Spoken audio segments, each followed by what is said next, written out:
blowing in the wind there, just to give you an idea of the current. Yeah. It's a little white plexaurid octocoral that's kind of nestled itself into that rubble right there. And watch lead nav. Go ahead, watch lead. Just to let you know, we've traveled another 100 meters. We have about 200 meters up to our target depth contour of 780 meters. So I think we have plenty of time left in the dive to get to 780 meters depth and traverse along the ridge. Great, thank you. That's perfect.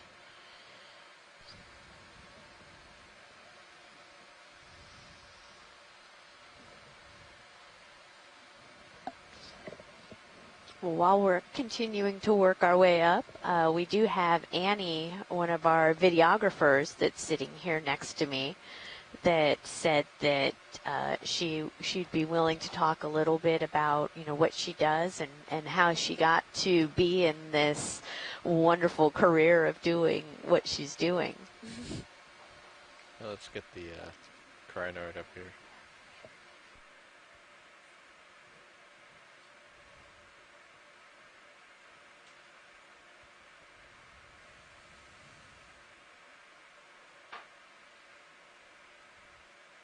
Oh, there we go.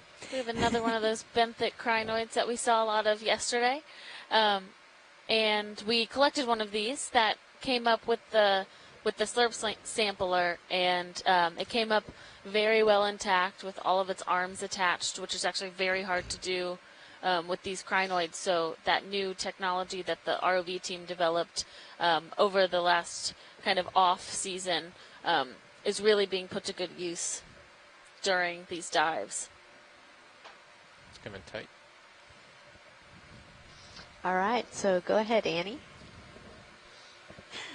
All right. Well, while we are finishing looking at this crinoid, my name is Annie White, and I'm one of the videographers on board, which means I spend my days running the cameras on the ROVs, taking care of routing all the audio that comes in from all the different sources, and then taking all those different feeds and sending them back out over the satellite to the internet.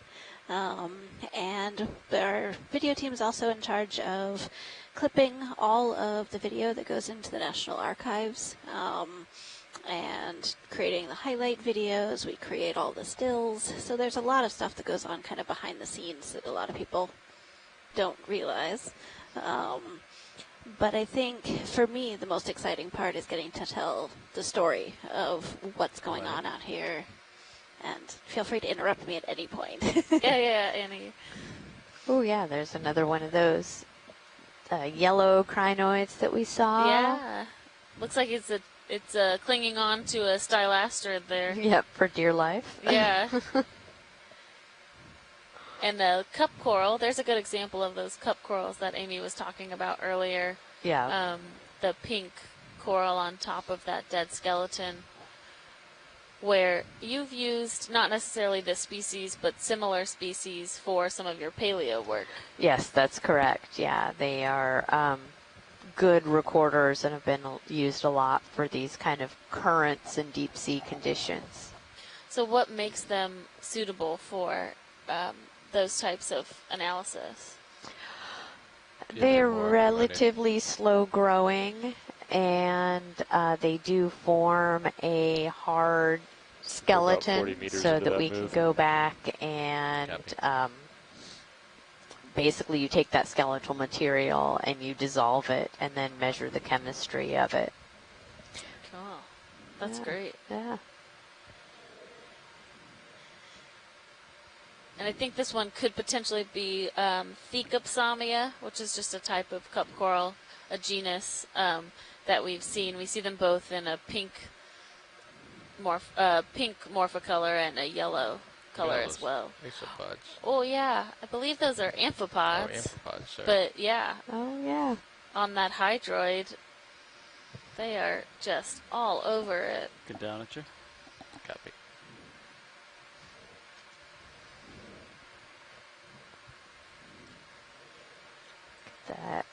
It's definitely the highest abundance of them that we have had a chance to see. Whole family of all sizes.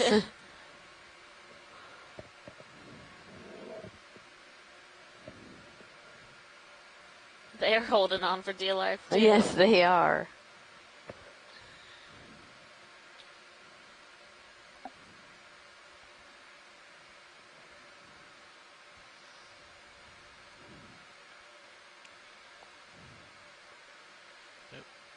Lost my toe a little bit.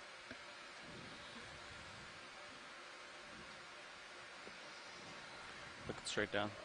Copy. All right, let's come on out.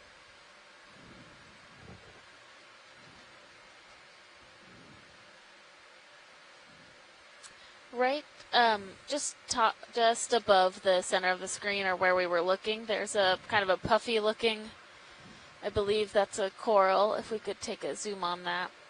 All right, we only have a moment. Come on in, video. Okay.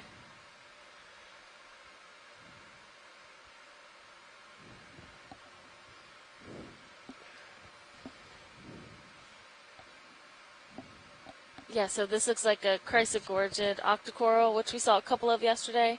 They generally have those squat lobsters that live really nestled within those branches. Actually, those little galls on all the branches could potentially be eggs. Kind of the pink balls that you see. Oh, wow. The squat lobster eggs? No, the or coral eggs. Yeah. So that's pretty interesting. That's not something we see very often. And I'm also just speculating as far as I've seen something similar before, but My rotator's maxed we out. don't have very many records of these corals in their different reproductive stages. And Chuck Messing just chimed in and said that yellow feather star that we were looking at before, right before, was likely a juvenile of Crinometra sorry, here we go. Let me try that again. Crinometra brevipina? Oh, yeah, okay. And likely the northernmost record of that species. So we are definitely seeing some things during this exploration that are range extensions, is what we call that. So when you see an organism in an area that it has not previously been seen before. Is that a pretty common thing to have when you're working in a new area? A lot of range extensions? Yes. What's interesting about the range extensions that we're seeing during this cruise is that there is actually a decent amount of previous data collected for this area. So to be seeing these things for the first time is still kind of, to me, it's kind of unexpected. There has been a good amount of work already over the last even 50 years in this area. Looks like a sea star, or a urchin, sorry. We've seen so many of them, and still sometimes just the angle. It's like, oh, what is that? Oh, okay.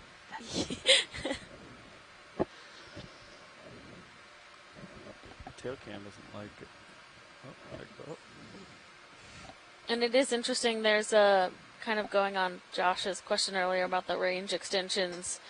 A lot of biologists were hesitant to identify things to species level from the video or from being at sea, just because it does take really close investigation of the tiny features that these organisms have either embedded in their tissue or on the surface of the organism. And so some of the times when we are doing our best to ID, it's just because we don't want to overstep.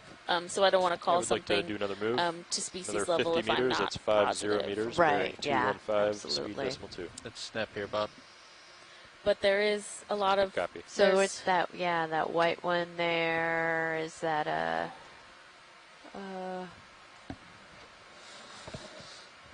I believe that looks like a different type of Anelopsamia than we've been seeing, but that looks dead. CCTV It does look camera dead. just walked up. We lost the camera out there.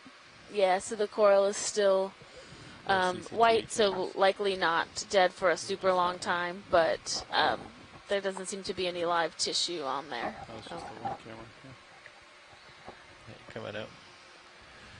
Did you copy that, Bob?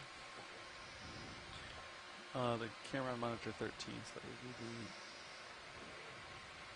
fantail CCTV camera. That's the, is that the Robo? Port No, Robo? no, it's the CCTV. Yeah, it's one of these. Yeah.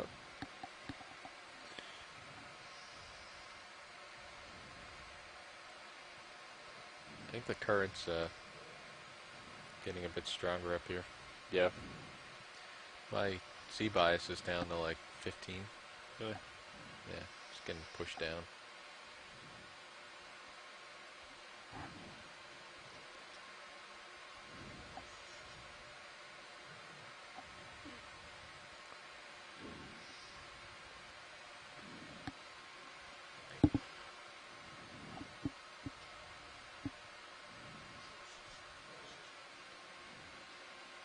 Okay. No, really? Okay. At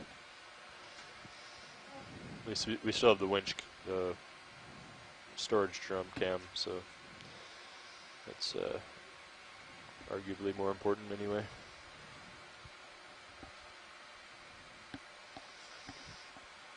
Yeah.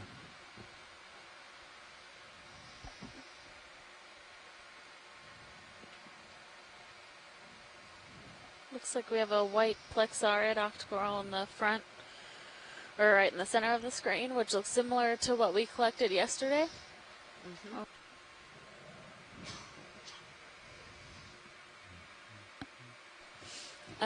This could potentially be Swiftia, which is a species of interest to the Deep Sea Coral and Technology Lab Nick, in Charleston. They have a revision of that genus going on, which was part of the rationale for yesterday's collection, that will contribute to that overall study. Oh, okay. Come in tight. So you can see the base of the skeleton is missing some of its tissue, and there's not really any polyps down there. So that's also part of identifying down to genus and species is polyp orientation and polyp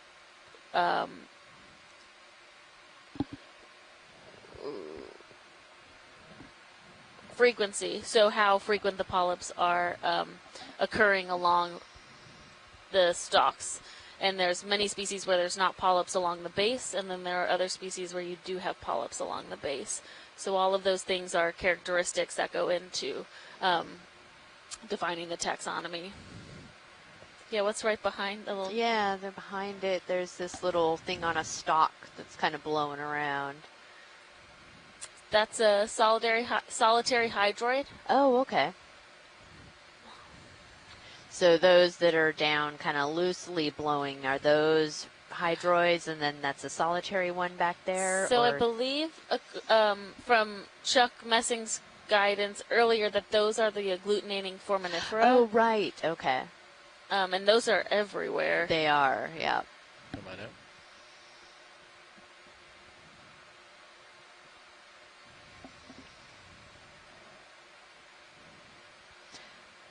We know it's definitely softish still, which is good.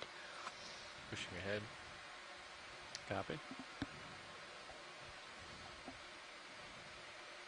Onward and upward. No. Coming out. Thanks, pilot. Oh, there's a little shrimp there. I think Oh. it's a shrimp. Would you like to see the shrimp? Yeah, he's just right below Yeah, the come on in. lasers. Just to the left. Oh, yeah. He's got some long legs. He sure does. Wow, that's awesome. You can see his little Yeah. swimmerettes down there, the modified feet Yeah. or legs. Trying to fight the current as well. Exactly. Will not get pushed. Thanks, guys. Hey, It's always yep. fun to see those.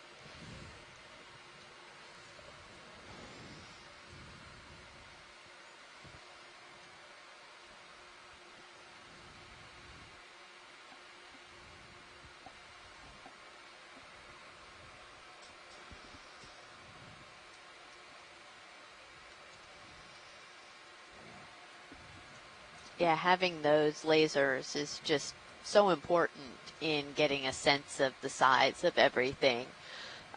You know, we go through and it just we have these great zoom and everything looks so big, and then when, you know, we bring it up to the top, even with the lasers, sometimes it's like, oh, this looked so big on that camera. Yesterday in the midwater work, and some of the jellies that we were seeing, it's like, oh, that's head size, and then we get it up and it's about the size of a quarter. Yeah, yeah. Especially with the midwater, maybe because I haven't really worked in that area before. I was so surprised at how small those jellies were that we brought up.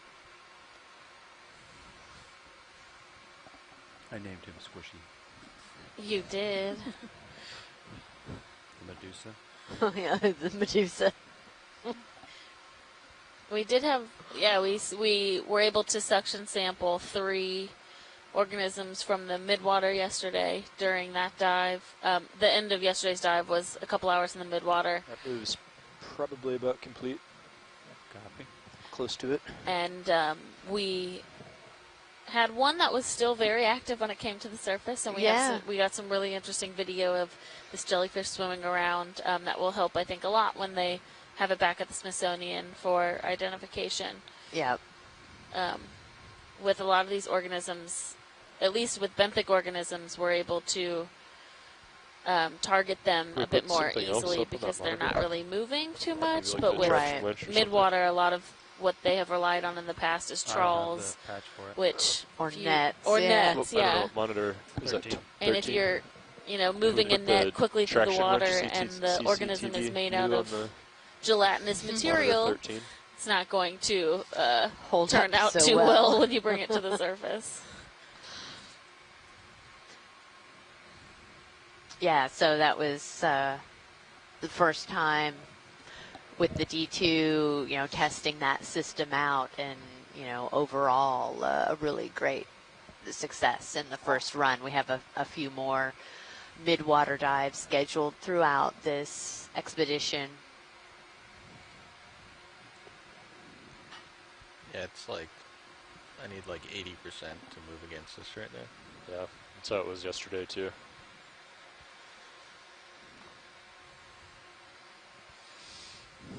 Yeah, so our pilots are letting us know that there's still a strong current down here. All right.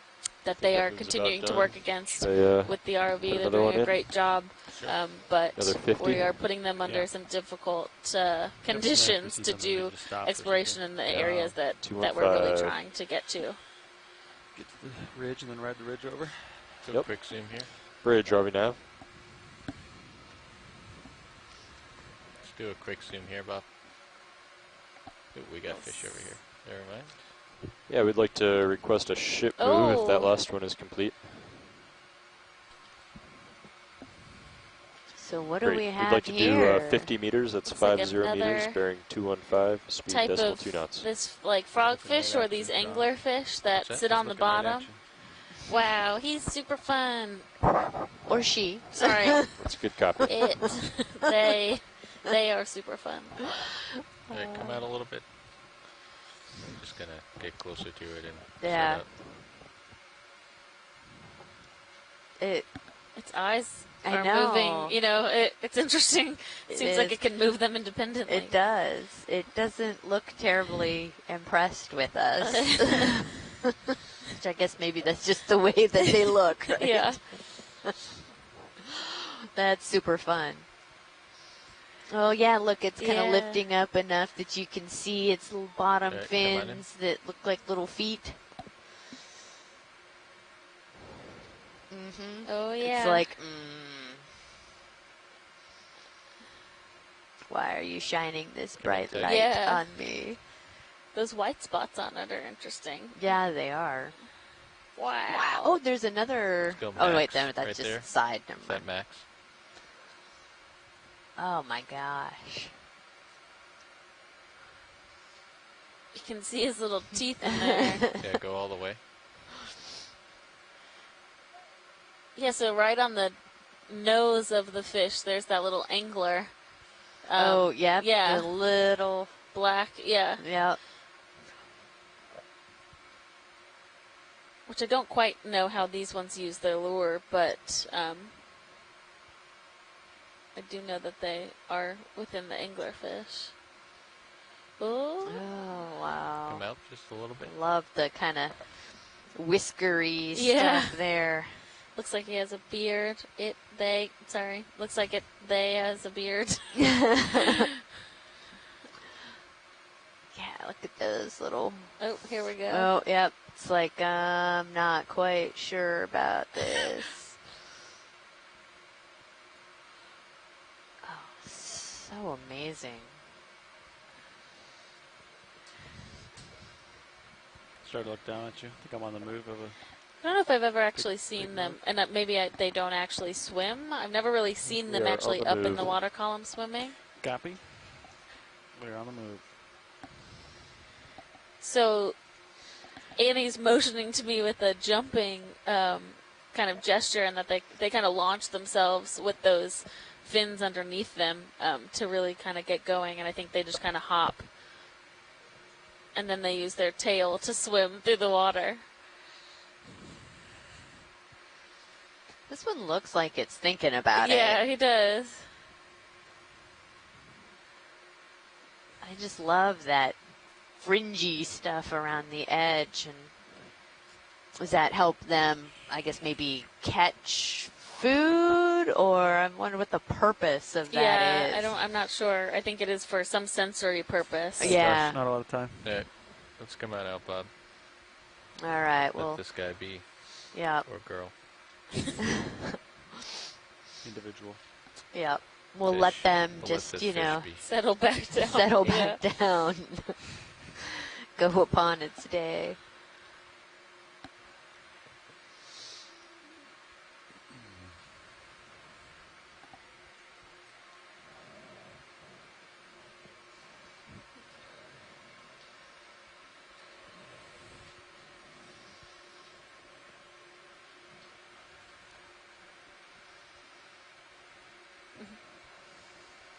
We do have a question from the Facebook page that Adrian Copeland, our webmaster, has provided us from Tristan O'Malley, asking, are we able to record sound from the deep sea with the ROV? And I think we addressed this some in the past, and I can give it a go, and then if our ROV team also has anything else to contribute, they are more than welcome. But we are able to bring sound recording devices down to the seafloor. They're called hydrophones, but it is difficult to record on a hydrophone while using an ROV because the ROV itself creates a lot of noise. But there are other projects that will put a hydrophone onto a benthic lander or what we call an elevator and leave it on the seafloor for either a couple hours to a couple months at a time. And that allows us to record audio of the sounds that are happening in the deep sea to really get a profile for what that means on a biological scale. And it looks like we've zoomed in on another black coral, but a different type. I think maybe parentopathes, but I can't be sure. But this is kind of like has a bottle brush type morphology, Yeah. which is interesting. Waiting to see if Tina. I think Tina has. Oh yeah, she's still on.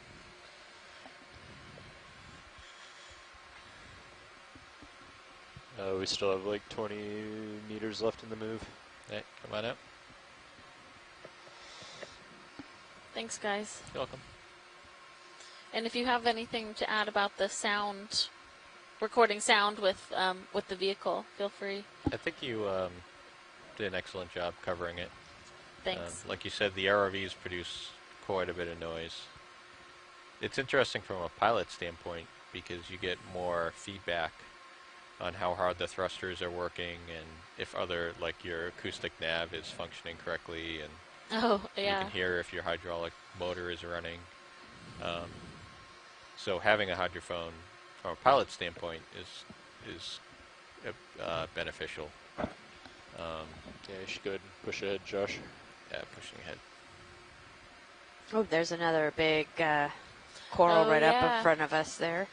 And Tina's chimed in to say she thinks that the last black coral we saw was a chrysopathes. So thank you for that. It's a large one. Oh, so it looks like two of them kind of sharing the same base. Well, there's two bases, yeah, that are on the same rock. Rock, yep.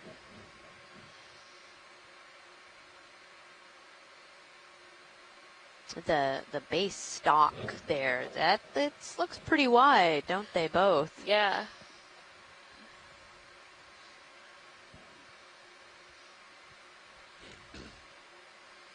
These are very dense polyps on these. And in fact, we would be interested in collecting a snip of this or one that's similar if this isn't a great spot, just for pilot awareness. Yeah, can we please bring the ship to an easy stop here?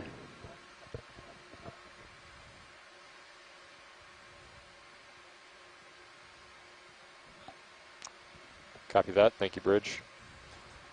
Ship is coming to a stop, pilots. Copy that. Oh, bring us back like 10 then? Sure. Yeah, so you can see it looks like, kind of out farther, all the polyps like are extended, 035.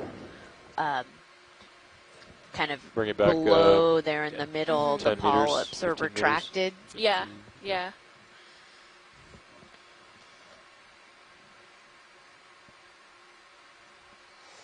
And Bridge, RV nav.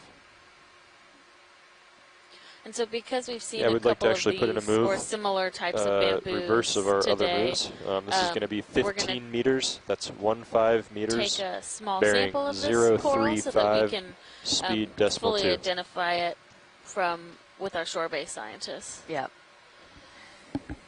Yeah, all of these samples that we collect, a small chunk of it goes off to the Smithsonian for DNA analysis. Let's take a zoom here. And it allows, having a repository at the Smithsonian allows for any of our specimens to be requested by any scientist, so they can put in a request so with we have a sample in the port, correct? Yep, it's the one that you got earlier. Museum, and be able to access these. Yeah. Yeah, no, that's a really great aspect of the work that we do here on the Okeanos and with the NOAA Office of Ocean Exploration and Research, and that it is available for scientists to request and do work and share their information. Sonar's right at 12 and a half. It's coming out.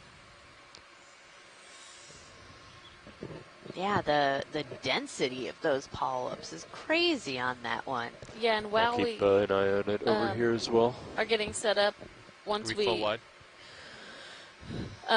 When we have a chance, when we're to put lasers on the base, that would be helpful.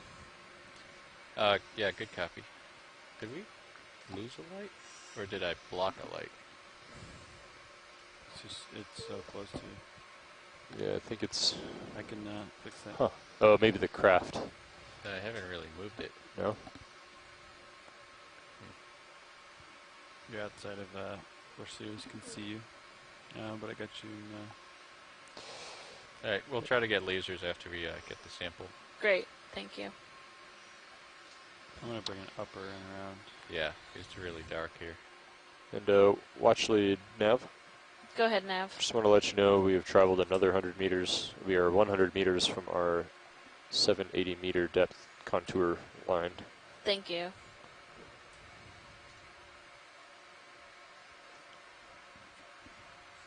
Okay. How much of this would you like, watch lead? If we could get a couple branches. You want to pull up here, Levi? Sure. In altitude? Oh yeah, I'm hitting D2's phone pack probably. I'm looking at your sonar is zoomed way out. Well, it's at 50. Yeah.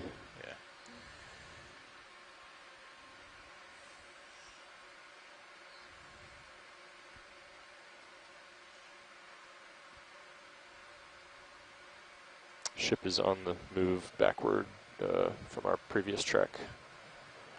Copy. Pilot, that looks nice. Copy.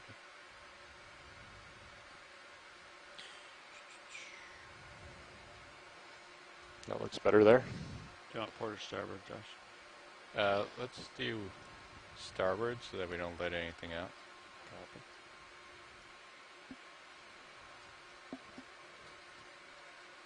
$17 Delta.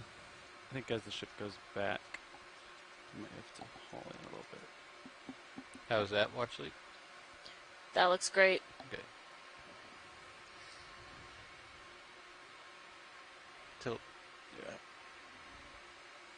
Oh.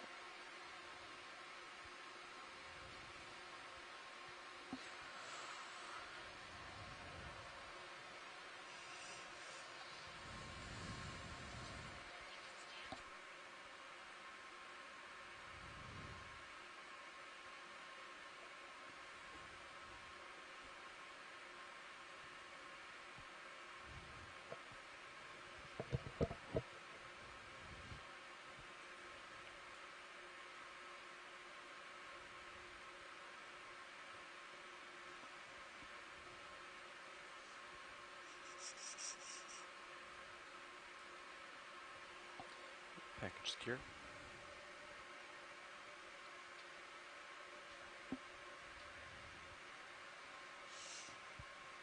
I think they wanted lasers on the base. Yes. You done with that camera? Yeah. Alright, that went in the port inner. We can Nice. adjust the light again. Yeah. Nice collection, pilots.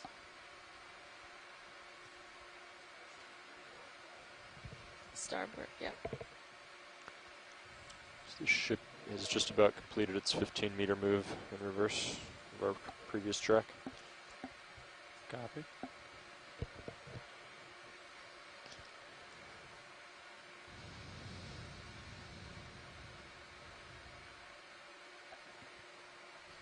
Okay, let's come on in on Zeus. All right, yeah, so that's really great to see that the two stalks are about 10 centimeters apart. There's a little stylasterid right there. It's mushed in the middle of them.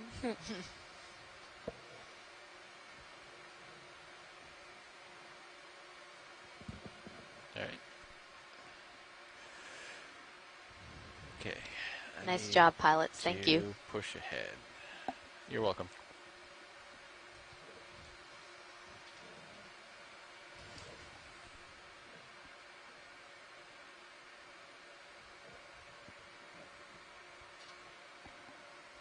I'm way behind you. Yeah. A little more to your port.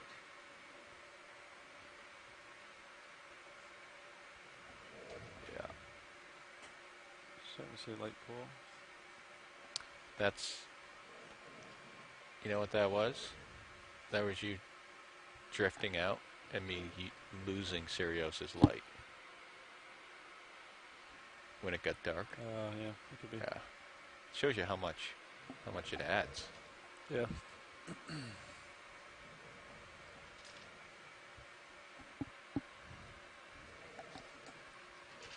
Gonna kill Valpak. Ship is stopped. That previous move. Copy. So here we have another bamboo coral. Copy. We can keep moving up slope, just Just doing a pointing it drive-by. out. Yeah, just doing a drive-by. Probably could move in to the end. Or maybe we can wait just a minute here, I guess. Oh, I got it. Yep, another couple of them there. Looks like maybe some branches broken off. The white down in front, is that what Yeah. you're That was talking in the starboard inner, correct? that is correct. It was in the Okay. starboard inner. Yeah, I think what's up front is actually another type of scleractinian coral. So Alexis just stepped out for a moment, but she'd be able to identify that, just like what we're seeing there on the upslope. Another little rat tail there in the front, it looked like a fish.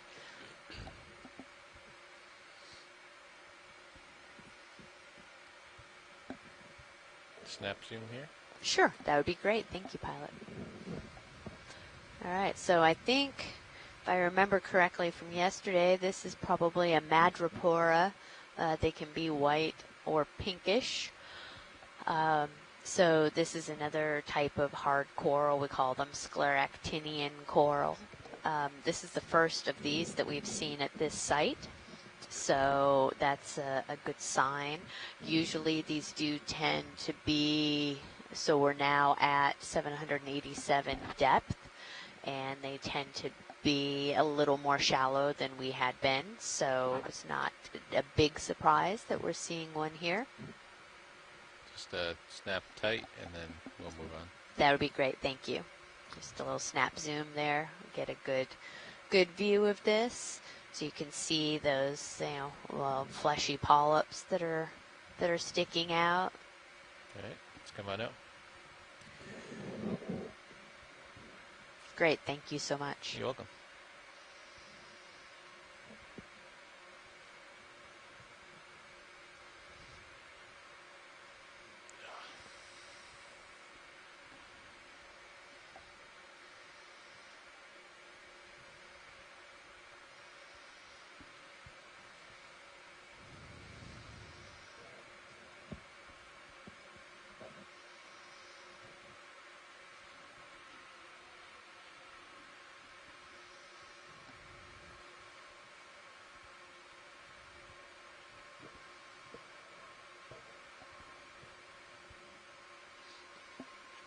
Probably gonna move in. You ready for it?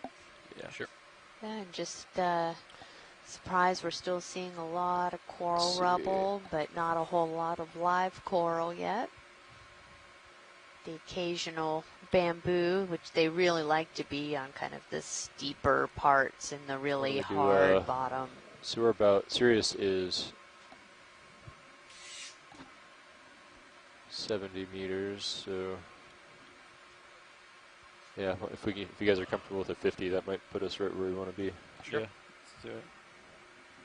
Bringing hydraulics down, Josh. Oh, yeah. Thank you. Bridge, RV nav.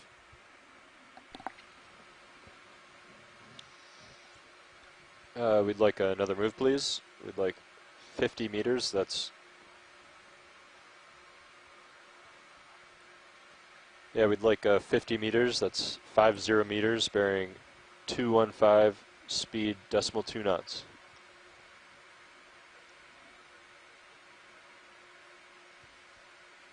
It's a good copy.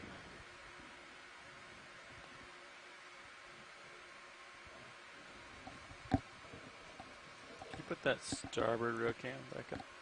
Sure.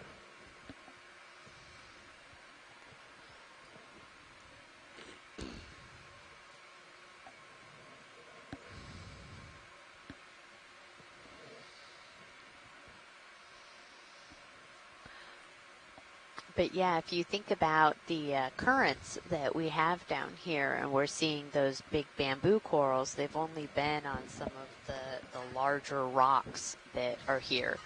And that makes a lot of sense because they have a lot more surface area that's being influenced by the current, and so they need to make sure that they're on a more stable surface, because if they were just attached to one of these little tiny pieces of coral rubble, as soon as you get a storm and a really strong current coming through, it's just going to pick that up and carry it away.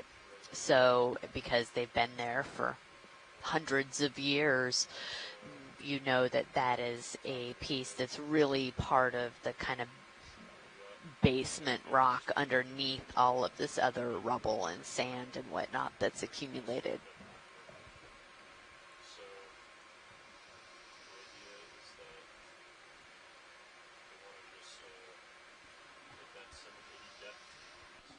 No, to the left. I think you're tugging on me. Have we seen any smaller carbonates we could collect? I haven't really seen, there's like some that looks like maybe like little Right. ledges kind of sticking out, but Yeah. I don't know. I mean, we're going to have to, I guess, just at some point when we land, just see if there's some ledge that's sticking out that we can grab a hold of and see if it's loose. Yeah. I think it's worth us giving it a try or two Yeah. today, just so we could maybe include some of that in our physical specimens. Yep, exactly.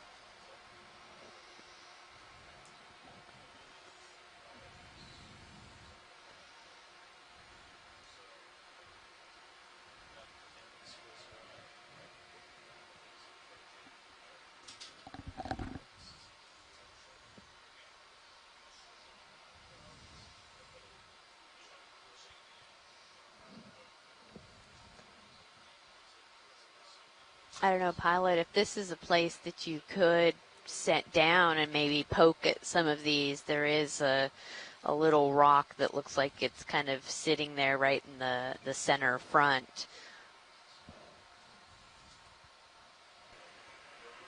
Copy. Sure, I can sit down here. And then there's a little crinoid right there, it looks So like. you're talking about this right in the middle here? Yeah. Can you zoom in on this? Yeah, and I just can't tell if it's a solid chunk or, I mean, that just looks like coral rubble. Right. That's hard to tell Yeah. if it's been around or if it's rock. Yeah, I'm looking at the holes in the matrix in it. That just looks like coral. Coral rubble. Okay. Yeah. Copy that. It is interesting. Okay. The white coral right up at the top of that, I believe, is Lophilia, which is alive, and I don't think we've seen much actually Oh, okay. live Yeah. Lophilia yet. Yeah. So, and there's a yellow plexaurid right there too. Yeah. Yeah, while you stepped away there for a few minutes, we did see a madrepora. Oh, cool. It had the kind of light pinkish, very fleshy. Yeah, we can go ahead and go. Thank you, Pilot. Yeah, copy. Which I think was the first madrepora that we've seen. Yeah. So we're starting to get up into that 780 depth. Yeah. Kind of the deepest part of some of our previous dives. So seems like they really, I don't know a lot about them, but is that they really have a strong depth preference. Yeah. So a lot of, yes. Lower, closer to 800 is, especially for Lophilia, you don't see it much deeper than that. But the other scleractinians, you can get them deeper, but just not really in large aggregates. And some of that is limited, I think, by the chemistry of the water. But And temperature as well, which I mean Yeah. also impacts the chemistry, right? Yeah. Solubility, but yeah, so temperature, really for them, as long as they are within a temperature range. Some of the madrepora can withstand a colder temperature than Lophilia for at least so far in our records, but kind of between 5 and 11 degrees Celsius is really like the range for some of these cold water corals that we're mostly observing. okay.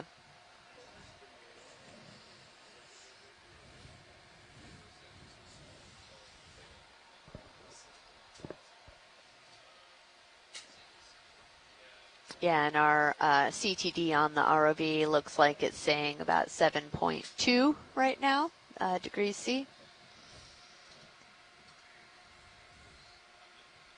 So sort of a happy temperature there for them. Yeah, the ones, so at our lab at Temple University, we keep a lot of Lophilia alive. So on other expeditions, we will collect the corals for the purpose of keeping them alive in an aquarium and running experiments with them. And we keep those aquariums at around 8 degrees Celsius. Okay. And a salinity of 35 and relatively higher dissolved oxygen than this, just to really keep them happy.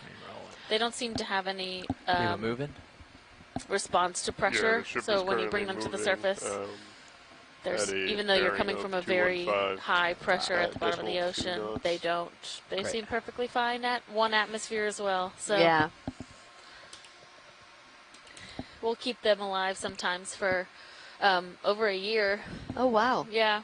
And they do okay. Yeah, they just don't grow like we can't propagate them in the lab because they're so slow growing. Mm-hmm. So we are limited in our experiments by the amount of live coral that we can collect. Yeah. On And these what were you expeditions. saying is the approximate growth rate of the Lophelia?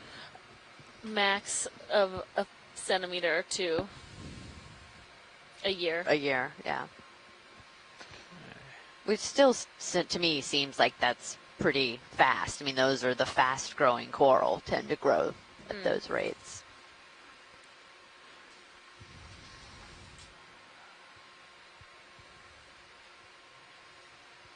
But there's also, yeah, so I mean, part of the issue with us knowing their growth rate is there's not a lot of people that have done growth studies. So, like, you can't really do that in a lab. They don't grow fast enough, and especially under laboratory conditions. And then to do it at depth, you would need to deploy. So, actually, Sandra Brook from FSU is doing this with our Deep Search project, where last August we went with Atlantis and the Alvin submersible, and she deployed growth experiments. So she brought corals up after one dive, put them onto cement blocks, and then took them back down on the next dive and planted them. And we picked those corals back up this past April. So she'll be able to look at their growth back in the lab. Okay.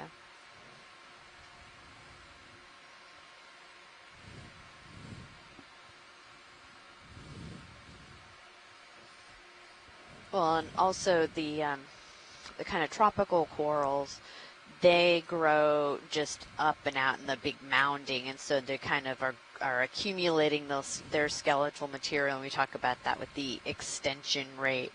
But You seen this fish already today? We can take a zoom on that, Pilot. Yeah, video, you want to come in partial just in case it swims off? Good there. there we go. I think it's another Nezumia, which we have seen, but this one's a little bit bigger. Yeah. Coming in closer. Yeah. Hold there. But do you know how the branching corals, especially like the Lophelia, do they grow more like trees where they're both growing out from a center and then also upward? Or do we not even know that? Yeah, I don't think we actually fully know that. So it's not like you have one branch in the Kill the laser center that is scope pilot. definitely going to be thick, but there are some branches that Should be out. grow Thanks. to be thicker than other branches, but they are growing out as well. So the polyps are generated off of the end of the branch, and that just keeps polyping. Yeah. I don't know. They just keep coming, like growing. Yeah. So to really get a good kind of continuous growth record, you would need to have the main trunk, so to say, of it, like at the base, closest to the base. Yeah, it's just we generally don't. That's just not how they seem to. The growth form doesn't look like there ever is a true base. Oh, okay. For like Lophelia. Huh, interesting. You can get Madrepora that will grow kind of in a fan shape, that will have a large kind of center base, and Okay, video, those are you good with generally this? You thicker. want a little But Or anything else? Alright. yeah, Yeah. that one. Those are different. The only fans I've seen for Madrepora are in the Pacific on like those really steep seamounts. Okay. So Okay. currently we are making our way to the top of this feature. Okay. Once we get up to this, the top, wherever we deem it is, we are going to find the edge. Then we are going to follow it southeast down, and we're pretty much going to ride the where it comes up and plateaus. Okay. Ride the crest. And then we're going to just ride it southeast as far as we go. So these are all, once we get to the top, these are all kind of relatively loose targets. But we're just going to ride the edge. Just want to find the edge. find the edge keep and ride on it. it. Yeah, Okay. exactly. Sounds good. So according to HiPAC, it looks like we're going to be getting pretty close here. So Okay. bear in mind.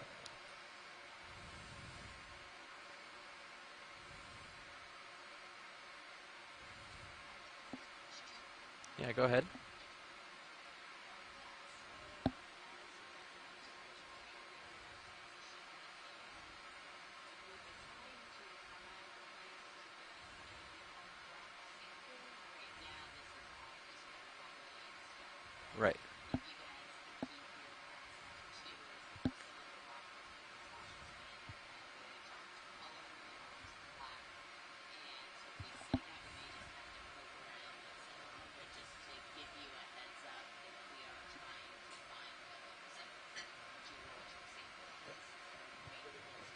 Okay. Trying to find something in situ, or it's okay if it looks like it rolled from elsewhere or something? Okay. But anything is... okay. All right. Sounds good. Yep. And pilots, along with that request, we have about 1 hour and 20 minutes left on the bottom. So we got some time to search for a good one. Copy that.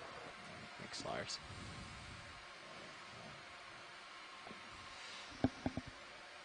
Yeah, so we are cruising along up, getting close to the top of this scarp feature where we'll then kind of dogleg across as our pilots, our ROV team has mentioned. We are looking at corals and sponges and everything associated with them, as well as keeping our eye out for a rock that might be something we could sample to bring back for a physical geological specimen. It looks like we're actually seeing a little bit of it here coming into view. Coming around.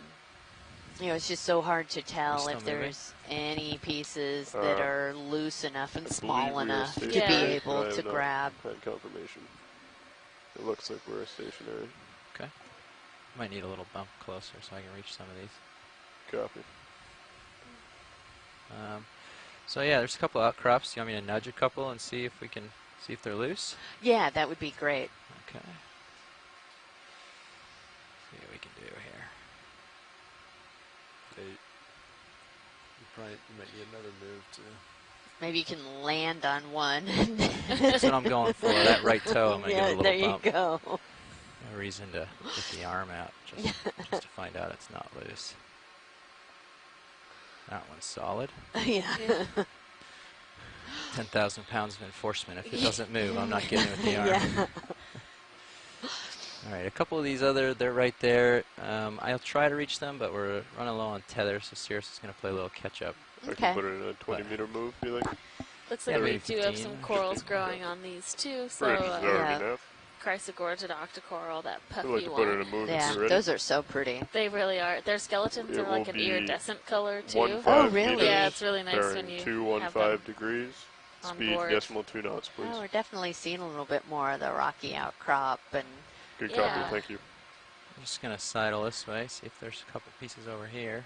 See yep, if you want my sounds camera. good. This all looks sort of stuck. Yeah. But Stuck is probably a very good description.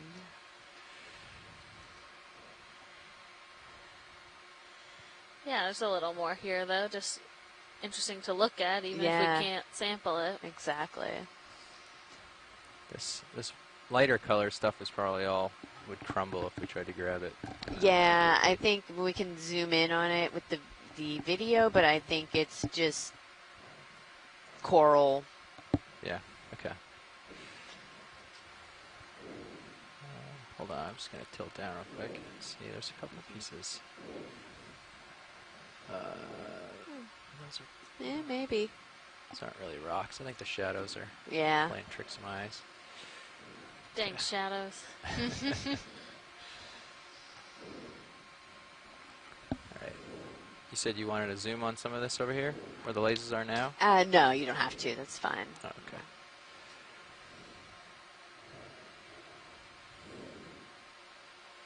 Okay, I'll follow Interesting along with this. Coloration on those. Yeah. That one right in front of us. Yeah. And then what is? What's growing up? Is that a Interesting sponge, maybe? yeah. Oh, is that another one of those sponges on the stalk? It might be, yeah. Could come in partial video. Alrighty. Just kind of frame this. There you go. Hang there for a second. Yeah, cool. Keep coming in on it. The top of it looks different, but the stalk looks very Yeah, you're similar. right. Okay, come in closer to light it up. That There we little go. fiber optic kind of. Yeah, the top of it looks like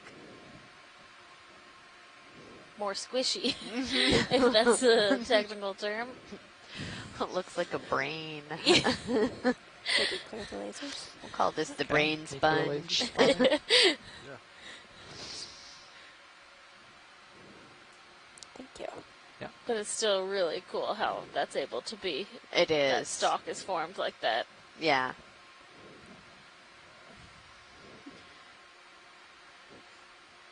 Thanks, team. That's great. Yeah, of course. Do you see the thing moving just to the left? Oh, thing It's a moving. crab with a little sponge on its back, maybe. or Where? something. I've got a bunch more zoom. Yeah, take it.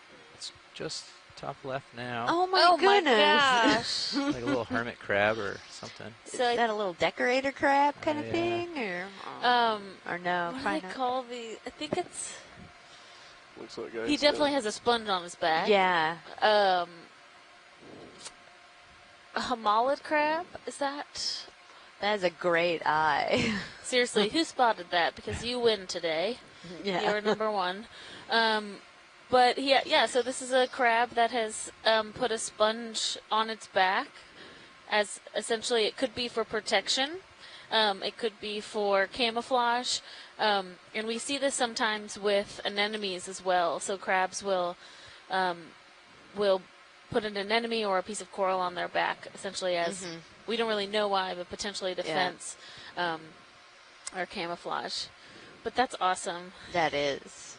Yeah.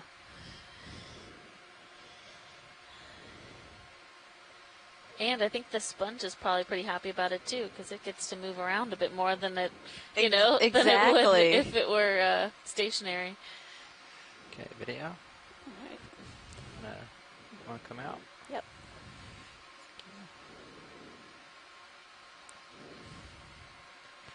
Get the lasers back on.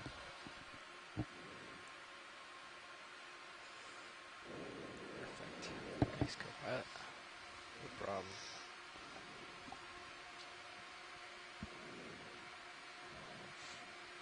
And we have some tether, so we can come out and reach all these rocks and see if anything's loose. All right. Thank Actually, you. do you want maybe another 20-meter move to try and get us up into the ridge?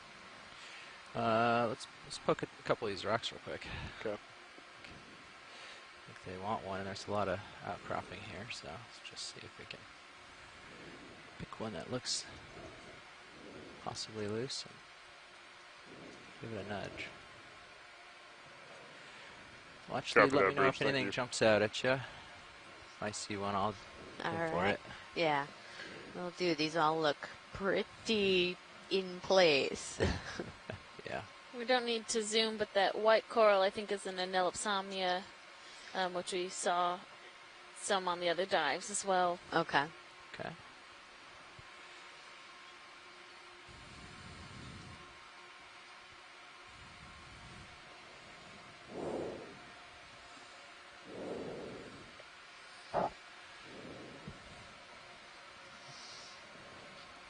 See that sargassum blowing. Tumbleweeds. Yeah, exactly. Yeah. It's like tumbleweed of the sea. You can see in the Sirius view, there's a lot of outcropping around here. Yeah. Oh yeah, there is. I don't know if those are going to be. No, I don't. The ones on the right there, I wasn't planning on going over to. They look pretty solid. Yeah. Just coming about this far, and then I was going to go uphill and take another scan.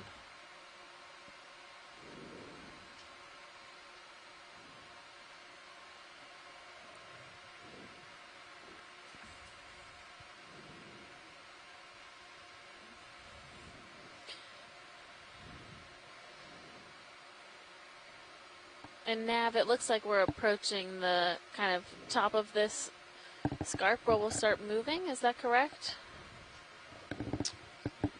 Yes, well, actually, we are getting pretty close. And as you mentioned that, we are just passing the 600-meter mark of total distance. So that was another 100 meters.